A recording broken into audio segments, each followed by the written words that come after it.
Where law dies, woke thrives. Minneapolis didn't just let a massacre happen, it helped make it happen. Blaze News, The Mandate, starts right now.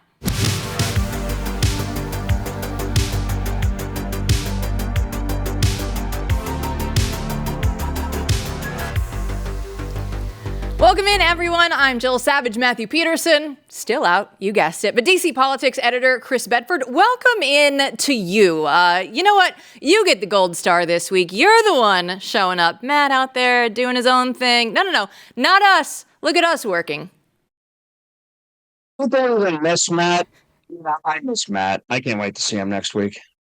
Yes, we are going to be coming out to DC, and we're very excited for that. But we do still have a lot of news that we have to break down today. And unfortunately, it is still the headlines of that terrible situation that happened in Minneapolis. So nowhere do the catastrophic results of Democrats, their soft on crime policies, they're no more clear than they are right now in Minneapolis, Chris. It was the epicenter of the George Floyd riots. It was the birthplace of the disastrous defund the police crusade. We all remember that. And now it's proudly rebranded as a so-called sanctuary state for transgender ideology. Just take a look at the Minneapolis mayor, Jason Frey. The shooter's name was in question, the gender of the shooter. No one's really sure what's going on there. 5 years ago it was Robert, then a name change to Robin. Okay, this is being seized in all corners, as you can imagine, in all sorts of ways. And you know that, Mayor, and perhaps that's why when you spoke about this so profoundly and powerfully as you are even here now, but when you spoke about this today publicly, you voiced concern for the transgender community, for the community overall. And obviously, you chose to do that in that moment because you thought it was important. And I wanted to give you a chance to say why you felt it was important to do that in that moment. Obviously, I've heard about the rhetoric and the narrative that is being pushed out, but here's the thing. Anybody that is going to use this as an opportunity to villainize our trans community or any community has lost touch with a common humanity. Chris, now, when I watch that clip, I just think, should we be talking about the trans community and making sure that they feel our love and support? Or should we actually be looking at the Catholics right now, the ones that were actually killed yesterday in that church? Should we actually be reaching out to, I don't know, maybe the victims of this case instead of the person that committed the crime and any associations that person might be associated with? Oh, no one cares about dead Christians, dead Catholics. They simply don't. Except for literally not even all Christians and Catholics care about that.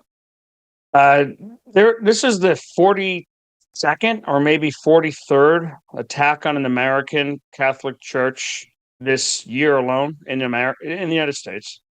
It is over 520 attacks on Catholic churches here since 2020 in this country. Some of those have been deadly. This is the first mass shooting. They've been satanic. They've been anti-Catholic. They've been pro-abortion. They've been pro-trans. They've gone from defecating into the baptismal font in holy water where newborn babies are put, spreading disease there, and urinating in the holy water, to smashing out stained glass windows of cathedrals, to shooting priests in their rectory, to decapitating statues of Mary, to stealing statues of Christ. The attacks have been nonstop, and no one seems to care. Our last Catholic president, ostensibly, certainly never cared. A mob in San Francisco threatened to attack a Catholic mission and cast St. Juniper Serra's bones into the sea. The church had to just quietly move his remains because California was unwilling to defend them. And, the problem in Minneapolis has a lot of problems. I was there at the height of COVID. I was there during the 2020 elections. It was a vacant city where the hoteliers and the folks who worked there would tell us, you can't leave your car out front, even for a minute, even off. with the doors locked. You have to put it in the garage. And by the way, put it in the garage over there because the mob is going to come by tonight and they'll destroy any cars that are caught in their sight. And this is the road they usually take. We went to a great old-fashioned classic American style steakhouse, walked there to see what Minneapolis was like. It was vacant. It was empty. Half the lights were out. There was a guy on a unicycle, a raised up unicycle with a top hat in the distance, just seemed to be circling us like we were in some kind of creepy postmodern art video. And when we got there, the waiter said business was destroyed. The Starbucks across the street had been burnt out by BLM once. And then when they finally got it reopened, it was burnt out again because they served some of the police officers who were in town who were trying to protect Minneapolis from these rioters and this violence. But honestly, the problem that Minneapolis has and Minnesota has, the United States has, is not a tolerance for crime. Yesterday's awful murders were not a crime of opportunity. It was not taking a purse because it's easy. It's not jacking a car because it's fun. It was a suicide mission by evil. It's extremely difficult for society to prevent those with simple laws. That's one of the scary parts about humanity is that you can legislate all you want, but you can't stop just random acts of evil without giving up all freedoms.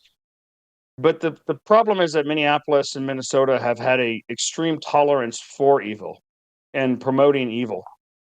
The fact that Minnesota has about the most permissive abortion laws, among the most permissive abortion laws in the entire country, the kind of abortion laws that would shock the European socialists, is abysmal. The fact that Minnesota parents who don't try to affirm the gender of their mentally ill children and children who are being preyed upon by teachers and preyed upon by the darkest corners of the internet, if the parents try to resist that, their children can be taken away from them. At 12, at 11, at 17, they can be taken away from them, taken out of the home as if they're abusive. Minnesota, I mean, Governor Tim Walz, I know we're going to talk about this. We'll get to Tim Walz in a second. But that sort of permissiveness mixed with the open attacks by politicians on the Catholic Church, the open attacks by media on Catholics and Christian values. And by the way, I know that a lot of our viewers are probably not Catholic. Most of them are probably Christian. But there is a reason why Hollywood, why book authors, why politicians, why fashionistas and people at the Met Gala, and why Madonna, while they always focus on Catholicism in their mockery, in their hatred, or just in their dramatic storytellings, in their shows and in their plays, even in a majority Protestant country. And the reason for that is because the symbols and the sacraments and the vestments of Catholicism are essentially the archetype of Christianity and good. Those are the things that the imagination conjures up most readily when you're thinking about this. These are things that the devil fears, the devil hates, does not like these imagery, does not like these crosses, does not like these vestments, does not like those rosaries. And that's why so many of these artists choose to attack it. And that's why so much of this evil chooses to attack it. Even in a country that is majority Protestant, that is governed by Protestants, that becomes a symbol because it's somewhat of an archetype. And I think that's one of the things that we see going on here is that the church, as it has for 2,000 years, is under attack. And actually, in some levels, that's a good thing, which is a strange thing to say, because we have lived in societies where being a Christian, being a Catholic, showing up is part of societal advancement. It's really good for your soul. It's much easier, it's much better for your soul to live in a society where our local crisis pregnancy center is calling us, which has happened to us in the last couple of years, and saying, can you send men down to help the women who are volunteering here protect it from vandals and attackers and the people who are threatening it? Or when our priest calls up after the Dobbs decision and says, I need Knights of Columbus to come guard the Eucharist from Satanists trying to steal it, and I would like an overnight watch over the church to protect it from vandals. Those are it's a good time to prove yourself. It's a good time to show that, hey, we're standing against society, and this is the way that Christians historically ought to be. And it's just painful to see in this country that Christians are a persecuted majority. Well, you said we'll get to Tim Walz. Let's get to him now. There's a woke social experiment that he favors over public safety, right? They're not going to go out there and fund all of the schools to make sure that they have the proper adequate safety measures. No, instead, Tim Walz, back in March of 2023, signed a trans refugee state bill. Let's go ahead and listen to Governor Tim Walz back in 2023. Last name? I'm going to do it. And guess what? Love wins. Here you go. Right, and you can see the Lieutenant Governor, Peggy Flanagan, behind him in that red blazer. And she had a shirt on that says, "Protect Trans Kids," right? And you see that knife. Chris, when you look at that, this is just saying, like, hey, your rules don't matter. You have to do what we are willing to say. You have to bend the knee to this woke ideology, and we're going to make sure that nobody's going to get away with this just thinking the way that we think and everybody in our audience. Yeah, it's great. Like, just a glorification of violence, I suppose, against anyone who wants to stop the mutilation of children. And it is mutilation, absolutely. I wonder, it'd be interesting to see, and I don't know if there's anything to do with this mass killer other than mental illness. But if he was on hormone suppressants, if he was on other different drugs that try to change the immutable nature of human beings and the sex that they're given by God, that were given to him by a multi-billion-dollar pharmaceutical industry that profits off of this, I'd be interested in knowing. I think that's something that's absolutely worth investigating. Protect trans kids. I would rather protect actual just children, and that includes, by the way, trans kids. I think a good example of trying to explain this to people who may think that this is punishing children is, you ever see that movie A Beautiful Mind with Russell Crowe in it? They got this brilliant scientist, John Nash, in it, who's absolutely a genius. And he suffers from schizophrenia. He sees things and he hears things that are not actually there. Now, you can appreciate his mind, you can appreciate his humanity, you can appreciate his contribution, you can love him, and you can want to make him a part of your society, an important part of your academia, an important part of your family, but you don't have to pretend that what he sees and hears is real. That is not compassion. That is not what he needs is apostolic correction. What he needs is someone to guide him and protect him from things that lead to dark fantasies, that lead to hatred of your own body. I can't imagine what some of these kids are going through, where they get to a point where they think that they hate their own body. They're born in the wrong body. That must be exhausting. I can't even stand going out in a hot day in the wrong clothes thinking, oh man, I wore something that was too heavy. So I get it. It's got to be hard on these kids, and they deserve compassion. But this is not compassion. Pumping them full of pharmaceuticals, causing irreconcilable damages to them is not compassion. And Governor Walz is one of many American governors who deserves condemnation for his anti-Catholic sentiments and what he's done. He doesn't come out and say it like some people do, like you saw whether it was in Washington or Oregon, where they were trying to legislate what goes on during sacrament of confession. But he does things like refuse the security that the Catholic schools were begging for because of threats of violence against them and rising attacks on churches. Refuses it. Says, well, no, we're not doing any police toward that. By the way, here in Virginia, my blue county in Virginia, my kids' Catholic school this morning, and every one of my neighbors' Catholic schools, which are different, they're spread around, had police in front of them this morning. They had dogs in front of them, and the fear of copycat killings. The kids have to go by while dogs are sniffing their bags. He refused that security. He also refused just basic things, trying to bring that great tradition of Catholic education into the fold when Minnesota has a program that allows high school students who are excellent in their studies to earn college credits. He said, no, Catholics don't get any of that. They don't get to have access to that. Why? Because in addition to paying our taxes, we also pay for private schooling that teaches mathematics and reading and English, all at greater than, generally higher levels than public schools, but also teaches our religion, so we don't get to get college credits. Those are the sorts of things. You got Governor Josh Shapiro over in Pennsylvania, another state in the top 5 for the most attacks on Catholics in the last 5 years.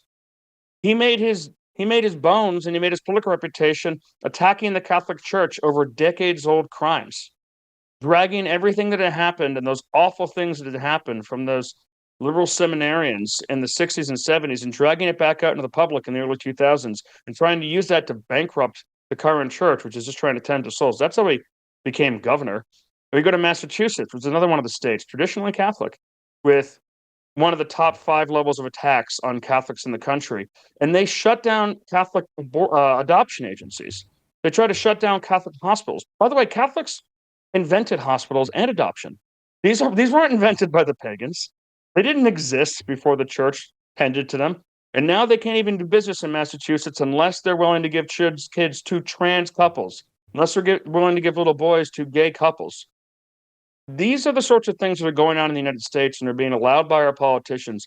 And much more than soft on crime, it's soft on evil, and it allows it to fester. Yeah, the Democrats are definitely allowing evil to go into places that we never wanted to see anything like this happen. So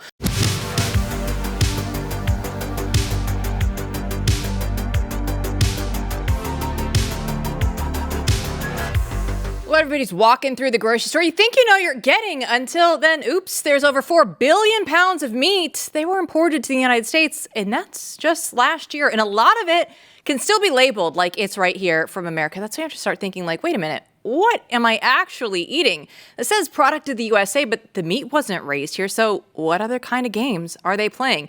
That's why you need to look at Good Ranchers, because their meat is 100% American. You know it's born, raised, and harvested right here in the United States, and it's delivered right to your door. I'm a subscriber myself. It is absolutely worth it. You can get up to $40 off every box right now, free shipping, and a free gift in every order. And what's better than some free meat? You can choose between the bacon, the seed oil-free chicken nuggets, the Wagyu burgers. You can even swap the gift back and forth between month to month if you want to try something new. And if you're worried because, it's a subscription, I don't know if I should, well, don't be, because you can pause it, delay it, cancel it anytime. There's no stress or lock-in. It's all very flexible. Thousands of people have already made the switch, and the reviews are amazing. So head over to goodranchers.com to see what everyone's talking about. Use the code Jill. You'll get $40 off plus free meat for life with your subscription. It's goodranchers.com. Welcome to the table. Let's get to the Democrats themselves, because the Democrats, they all align, right? Seemingly overnight. Rush Limbaugh used to play these montages all the time. The drive-by media, they would all be saying the same thing. They would deliver these scripted talking points. So if you look at the deep state and its dark money machine, well, it's secretly bankrolled by some Democratic influencers who are trying to shift the narrative and control the truth. But all right, I know that the Republicans, they have some of this as well. So it's not just one side, but we do see on the Democrat side, these groups are going through and paying top dollar to get their political messages out online and pushed, as Rush would say, to the young skulls full of mush that we see, Chris. Yeah, the Democrats have kind of been, their latest operation has been exposed by Taylor Lorenz writing for Wired, which is kind of funny that anyone's still doing business with her. One of the things you learn being an editor is that most freelancers, and I'm very good friends with a bunch of them, are mentally unstable. And you have to figure out which ones are stable enough to deal with. And Wired decided to deal with Taylor Lorenz, which is an interesting choice by them. Now, this was an influence operation. This was designed to reach out to among the most unstable TikTokers you've ever seen. The kind of folks who are at the White House with the 9-inch nails, talking about how everything is gay and how great Joe Biden is because everything is gay now. These are the people that are trying to pay. And they were also trying to control the message, funded by dark money. They were trying to control what they would say, what they wouldn't say. So they had to run things by them. And making sure the frequency that they were saying it. And listen, messaging operations are old in politics. To compare this reporting with the way that it's the economic and financial relationships around Ted Cruz's podcast, for example, or around any conservative operation to try and message, for example, definitely shows the rank hypocrisy of the news media. But we all know that. That's tired. That's bored. My favorite part about the story is how incredibly incompetent this operation was. Reading through it, I'm thinking, well, you failed. You didn't influence anyone. You made complete fools of yourself. Libs of TikTok ripped off your videos, put them out anyways. You had Fox News playing, Blaze TV playing your videos just to make fun of them because they were so bad. And these guys immediately tried to unionize. And everything was up to the neck in legalese because they were trying to avoid FEC violations. And they still managed to violate election laws. because they were where they were actually putting the money, and they didn't have an impact, and the guys wouldn't work with them. And I'm thinking, the Democratic Party, it suddenly made me realize, in the last couple decades, where the American right has been building an alternative media system, which has become extremely successful and really truly launched into cool mode around 2011, 2012 with Daily Caller, but then finally came into its own with the meme wars in 2016, where it became widespread to be cool if you're on the American right. They're 10, 20 years ahead of where Democrats are. Democrats don't know what to do if ABC and CBS and CNN lay off half their employees tomorrow. That's all they know. It's their only game in town. They don't know how to deal with bad press. They don't know how to deal with new media. And they're going to have to learn real quick. Yeah, because legacy media is dying. And we've known that the Democrats have been mad about talk radio for literally decades now, right? Rush Limbaugh, Glenn Beck, they've dominated the airwaves for decades. So the leftists thought, oh man, like this TikTok thing, this could be ours, right? This is our chance. Well, they couldn't figure that out, right? Remember during the election cycle, and they're like, well, we need to find our own Joe Rogan. And how terrible that went for all the leftists. Chris, like, they can't find anyone because they don't have anyone that's authentic, that actually believes the way that nobody is relatable on the left. The Democrats had that male with the very long fingernails with his phone up to his ear in the White House. And they thought like, oh, this is going to resonate with the American people. Let's show them how progressive we are. Let's show them. And they are going to want to be a part of this. And the American people have completely rejected that. And here's the dumb thing, is that they had Joe Rogan. They had almost all of the influencers who are now on the American right, who are pushing back. By the way, most of them aren't even really totally on the American right. They just realized the Democrats are completely psychotic and full of it. They had Joe Rogan. He was not with the Republican Party. It turns out he's just with the people who are pushing back and questioning. They had all the counterculture, and the guys who were actually rebellious and free thinking and didn't just want to mouth the same stupid platitudes ended up leaving, ended up being left behind, a lot of them. And then their answer to it was exactly what the GOP did for decades, which is they put politics before entertainment. Like, we need a liberal Joe Rogan. No, you don't. You just need to convince Joe Rogan. You don't need a liberal comedian any more than the conservatives needed a conservative comedian. They needed comedians who kind of shared their worldview. Jane Gillis isn't out there pumping his fist in the air and screaming MAGA, MAGA, MAGA. He's making jokes about libs, and he's making jokes about Republicans too, but you kind of get an idea that he agrees with a lot of what the modern Republican Party stands for. I don't think he'd be making those jokes if Mitt Romney was running for president. I seriously doubt it. He wasn't able to connect in the same way. But the more that left-wing late-night hosts and left-wing movies and left-wing TV shows have been rejected, the more they've doubled down on the political side of it. And unless you're one of the great folk classic artists, unless you're Woody Guthrie or anyone like that, you're not able to actually put politics first. You need to put the music first. You need to put the movie first. You need to put the joke first. You need to put the interesting podcast first. You think Joe Rogan would be interesting if he was a doctrinaire liberal? That he talks to weird people all the time. Crazy people. Some people just certifiably insane.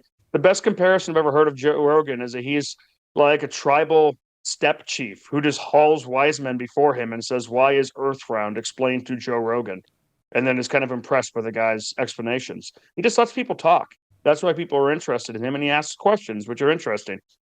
You can't make a liberal or a conservative version of that, and that's one of the things that they don't even begin to get. Well, this conversation puts a smile on my face. I love that the libs are failing. They don't know how to meme. They don't know how to TikTok. They don't know how to do talk radio. Things are going well. It's going to be sad, though, because Bedford, we're not going to see you tomorrow. Then we have Labor Day off on Monday. But when I do see you, that's cool. It'll be in person in D.C. And we're going to be there for NatCon all week. So you better be ready. Yeah, you're in charge of bringing mimosas. A deal. Absolutely. I can pull my weight there. So, Bedford, have a great weekend. You too, and I'll see you Tuesday. I will see you on Tuesday. Don't go anywhere. When we come back, Matthew Marsden will join me here in studio. Crazy things going on in the UK right now. We'll break it all down next.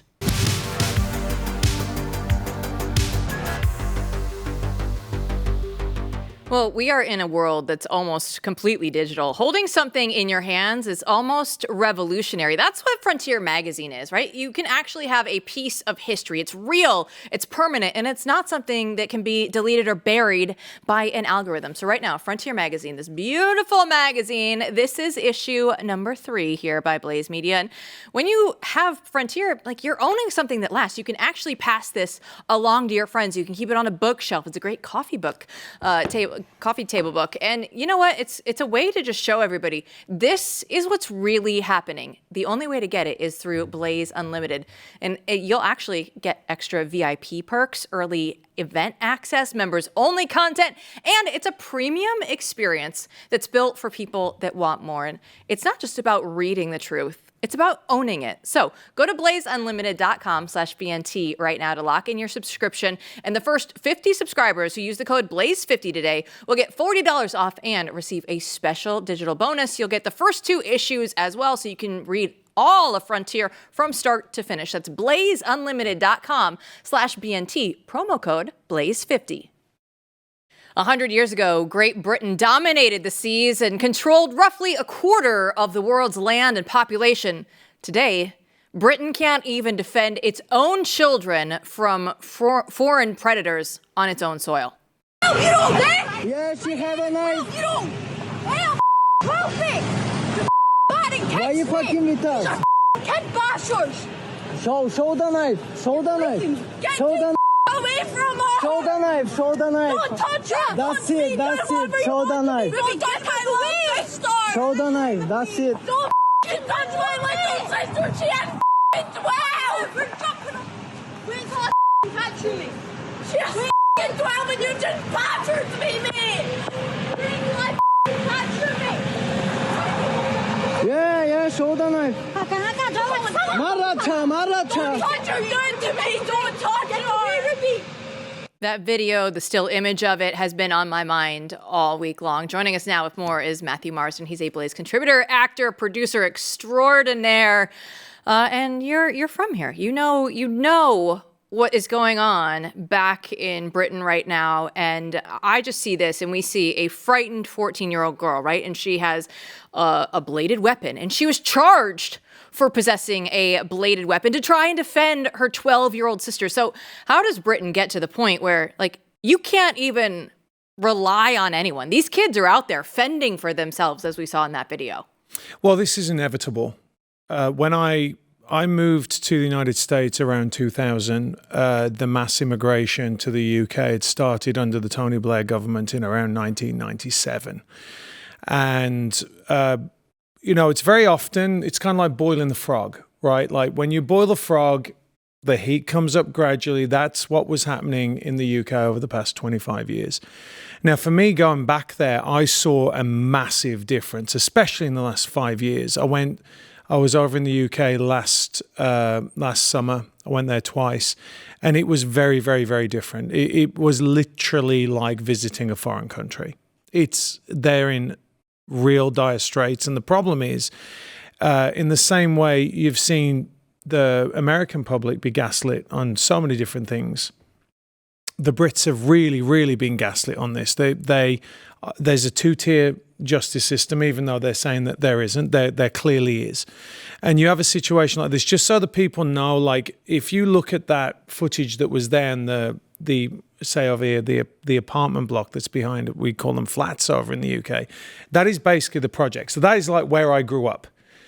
And this is where the majority of this is occurring, because what they're doing is the British government is putting these, I always put migrants, because they're not migrants, right? We need to find a better word for them. They're putting them into these working class, low income areas.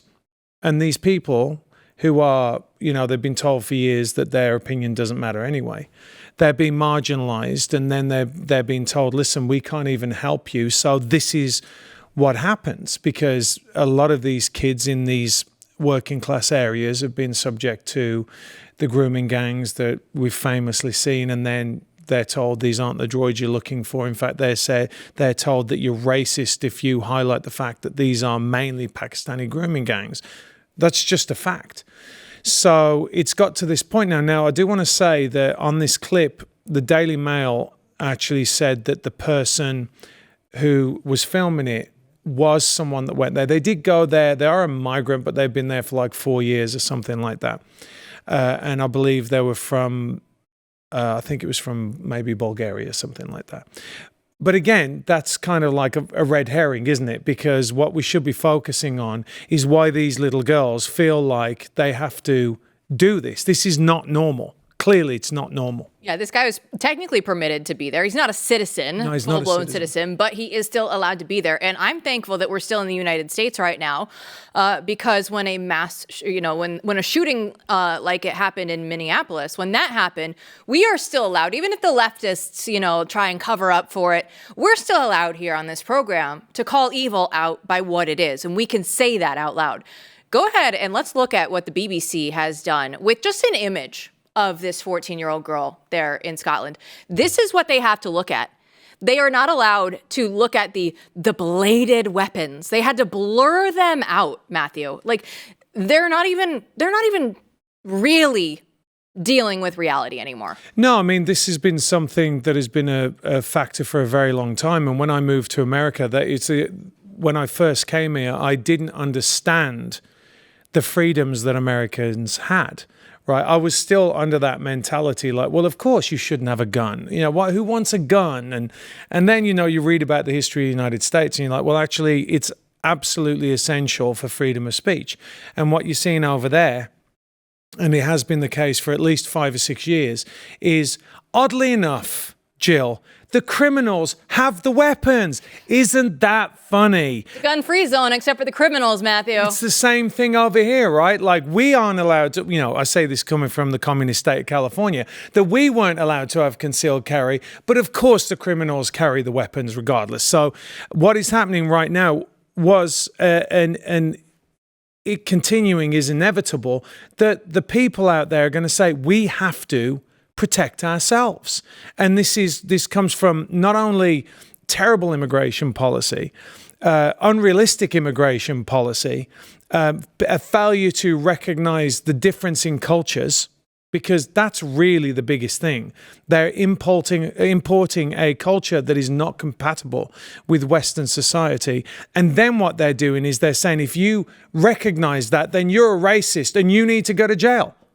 And the British people are just not taking it anymore. And I'll tell you this, they're very famous for that phrase, right? Keep calm and carry on. And I know all about that. I know all about the stiff upper lip and come on, let's not panic. And I mean, even in the Second World War, when the London was getting bombed to pieces, everyone had a very quiet resolve. When you're seeing that, it's over. Like, there's no putting the genie back in the bottle on this now. There's conflict coming in the United Kingdom. It's coming. Okay, let's get to that, because we do see a lot of the Muslim immigrants, migrants, whatever you want to call them. They don't always just stay in Muslim countries. They come and they conquer Western countries, right? They want this. This is part of the plan. You can't convince me any otherwise, right? And we look at the number of mosques that Britain has right now. It's over 1,800 mosques that they have over there. It's the Western capital of Sharia law. They have over 85 Sharia law courts now open throughout the UK. And we've known this one. This one's been going on for years. The name Mohammed is the most popular boy name there in London. We see it over and over and over again. So how many more signs do you need? And you say that they're on the precipice of real danger. Is there a civil war that is about to happen? Yeah. Take me in there. Without a shadow of a doubt, there's going to be a civil war. And mainly, look, I don't blame the people going there as much as I blame the people that have allowed them to go there. Because look, many of these, and this is just for the American audience here, that they understand that many of these people that are coming from places like Syria, they're coming from places like Libya, which, thank you very much, Hillary Clinton and, deposing Gaddafi, they're coming through Italy. Now, I don't know if you've ever been to Italy, but Italy is really, really beautiful. Beautiful. So what happens is, as they travel through Italy, up through France, maybe through Spain, the actual people that are fleeing war-torn countries, and they have something to offer, your engineers, your doctors, your professional people, they're being absorbed into those countries, and they're not always assimilating, but a lot of them are. So what happens is, at the end of this trail is Great Britain. So they're literally getting the worst of the worst scumbags, and they're giving them a phone, they're giving them money, and they're putting them up in hotels. It's staggering, especially when they're cutting back on all these other things for the British people. And again, like I said, it's almost like they've said, the British people, Brexit was all about stopping this. That's what nobody wanted to say. It was not even about Europe. It was about, we've got to stop having to take these people in. And again, I think it's really important to delineate that we have people whose cultures are not compatible. If you come into a culture, then you need to assimilate. They're not assimilating. Like you said, they have their own courts. They have their own, and the British government is allowing them to have that. So when you have a two-tier system, clearly there's going to be unrest. I'll be honest with you, Jill, I've toiled over this because I'm like, what is the end game? The only thing that can happen from this is unrest. And so the British people are either going to be oppressed, or they're going to rise up and there's going to be some kind of revolution.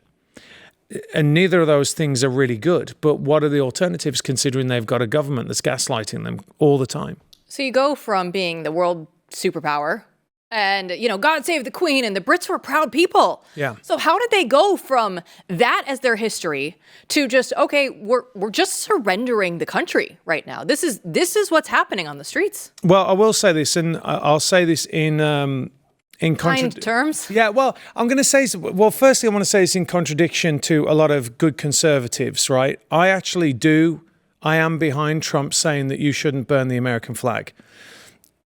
When I came to the United States in 2000, it was 2001, we had the premiere of Black Hawk Down. I came over for that. And that was just after September the 11th. And all I saw everywhere was the American flag. It was everywhere.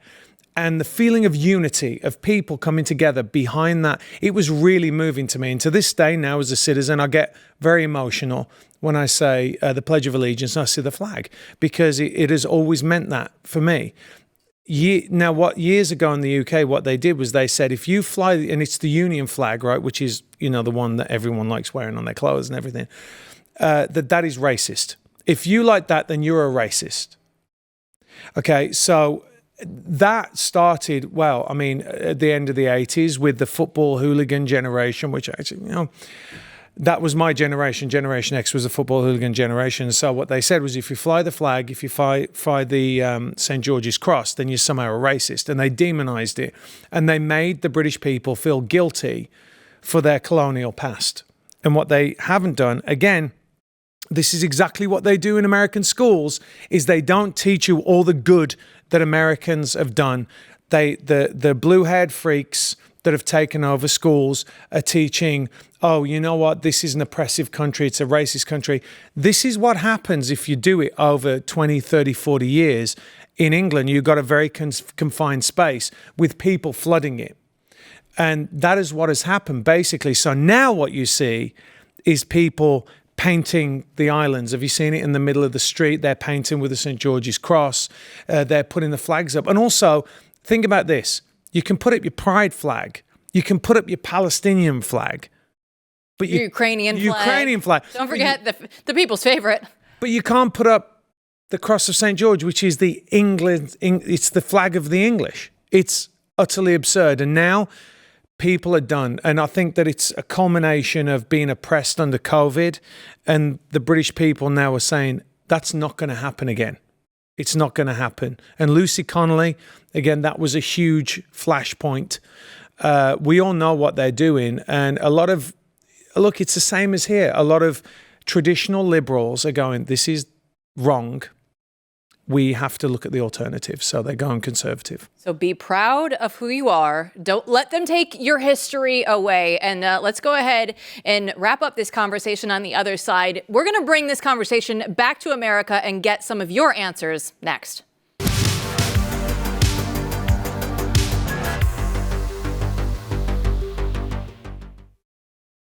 Well, we've just talked about a once great nation watching it collapse. And hey, everybody, how close is America? What do we have to look forward to? So I wrote on X, Britain surrendered its streets. Is the United States on the same path? So how does it begin here? Let's go ahead and get to your replies. Jim starts us off. He says, it's already begun.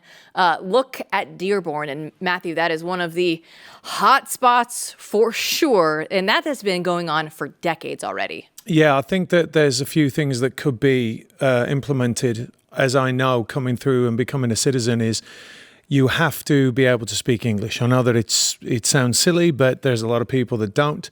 And you shouldn't allow these areas to get ghettoized because it's a major, major problem. And unfortunately, we have to look at places like this where there are radicals there. And also look at the way that Islam has actually taken over in the UK as far as the mayoral. Is it mayoral or mayoral? Mayoral. All the mayors in England. All them. I get confused sometimes, but the mayors that's what they've done over there in the UK is that they've gone through, including Sadiq Khan, and it's a problem. Let's get to Mayboard, who's saying that the Islamists already settled here, often in red communities and states. We know that all too well in Texas. The only thing that will prevent us from becoming Britain is strong enforcement of our laws. Britain never prosecuted the invaders, only the victims. And that's what we're seeing already. Like, oh, they didn't actually harm that 14-year-old girl. No, but I'm pretty sure they wanted to.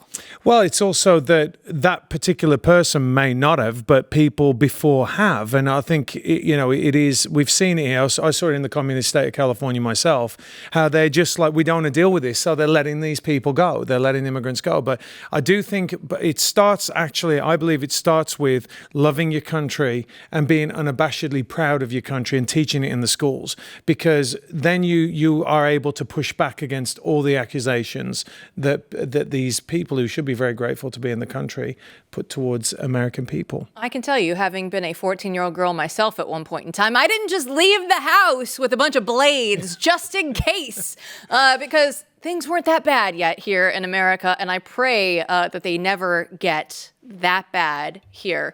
Let's go ahead and round out these replies. Urban Surf wrote, I think that the U.S., we are turning a corner. Europe is already not following as quickly as we had hoped. So some optimism, potentially. Yeah, are we turning a corner, right? Like Trump got elected the very first time because of all of the immigration stuff. He is now like going through. Stephen Miller goes on TV all the time. Deport them all is our favorite saying here on this show. This is what we're talking about. This is our national conversation right now. So is there a little bit of optimism that you're seeing here? Oh, yeah. I think that people don't really understand in America. When America sneezes, the world catches a cold, right? That's a phrase that's been around for years. And I think that in the same way in 2016, when Brexit happened, they were looking to Trump. They were looking at what was happening in America for inspiration. And America does inspire the world. And we need to be mindful of that. And that's why when the leftists go out and they push out their propaganda, it's so damaging, not just to America, but to the rest of the world. So I want you to leave us with some words of wisdom, because you've seen this happen in your home country. And you said you went back in the last 5 years, everything was completely different. So how do we avoid that here in the United States? Well, firstly, we have a First and Second Amendment, and that is really, really crucial. Secondly, we have great patriots that won't let it happen. There is a rebellious spirit still in the American people that means that they will never be oppressed. I truly believe that. It'll get to a point, again, look, the American system was built upon the British system, and I'd argue that the Americans are actually way more British than the British are right now. And so I really believe in the American people. I really do. I think that America was set up in such a way that will preserve the world, actually. And we have enough patriots that love the country that will, again, they've got a very short fuse, as we've seen, and we've done it the right way. We've done it through elections, thank goodness. And I think now that's why we were at such a precipice with Kamala Harris, that the American people are now like, Trump, just go and do what you can see it. You can see it all over social media. They're like, we don't care. Get it done. Get it done. Get it done. And so America will be the savior of the world again. It really will. So with 2 minutes, what is the biggest threat that we face right now that we have to face head on immediately and start changing course? Well, it's still the media. We still have to offer an alternate to it. I know that might sound silly because I think that most other things will kind of rectify in a way, because if you don't report what's really happening, like, you know, the great work that the Blaze has done, what you've done with corruption, with Epic City that was coming here. I mean, it's on all different levels. And I think that really providing a large alternative media is vital. And you guys have got to get involved, right? I mean, that's the most important thing. Look at it on a local basis and deal with it on a local basis with your local councils. Don't just think, oh, I'm going to leave it to Trump to sort out. You've got to take that responsibility on yourself as an American citizen. And as you know, with me, you've got to be willing to be cancelled. You've got to be willing to go out there for the good of the country and for the future of the country. And I think that is what is vitally important. And Americans have it. They have it. That's why I'm so inspired when I'm here, being around other patriots. Like the Americans really love their country. And of course, you've got to watch the lies. We're seeing it all over the media. It's not about gun control, for example, with the tragedy that happened yesterday. It's about mental health and trans, like what is going on there. And so it's up to people to call that out and not just let the press get away with it. And other talking points, you know, other people that will come up and make it about something that it isn't. They need to be called out. And the more you call out, the more emboldened people will get, and the less they'll be able to get away with it. Yes, we do still have a free press. It's very good here in the United States. Even if it's not fully functional all the time, we can still say what we want to say. And there's a lot of importance still behind that. But, you know, just the importance still of looking at red states. You're not safe just because you're in a red state. Like we were talking about just a minute ago, everything is still coming to these red states. Epic was trying to come here to Garland, which is a Dallas suburb. Things can still happen. Things can still come to a deeply red state. So we still all have to be on the lookout for this. I heard my first Eid Mubarak in the wild in Dallas, Texas. If you had told me when I was growing up, Jill, at some point in your life, you're going to move to Texas, and that is when you're going to hear your first Eid Mubarak. I didn't even know what that was when I was growing up. And now I'm like, wait a minute. I was literally leaving a Chipotle and just heard it on the streets. They're outside the Chipotle. Yeah. Now, listen, you got to fight for your own country and your own culture. Western culture it's vitally important that we preserve it. And these cultures that are not compatible with. Look, if you want to come in, you want to assimilate, and you want to live like an American, that's fine. You just aren't going to come here and you're not going to impose your own third world country values onto those of the greatest country in the world. Amen. That will be the final word. Matthew Marsden, always love talking to you. By the way, this is what we have conversations with off air all the time. Matthew and I we're two peas in a pod when it comes to this. So always appreciate you coming in. That's going to do it for us here tonight. Thanks for watching, everybody. We'll see you back here tomorrow.